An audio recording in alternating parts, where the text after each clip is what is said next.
I'm Mike Barlin from MGP Caliper Covers. It's a rear install on the C6 Corvette. On the rear, we'll be using what we call the studded clip. So remove the nut from the clip. Slide on your clips right above the rotor onto the bracket. Go all the way. On the bottom.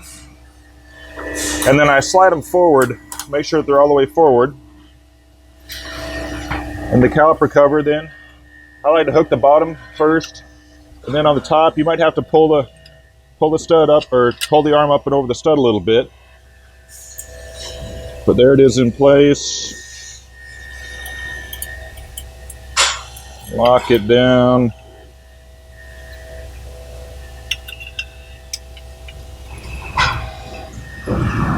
And again, if you have a torque wrench, it's nice to use it.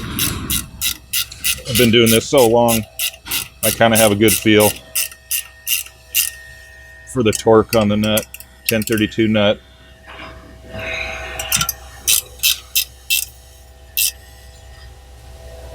Okay, there we go. Finish install.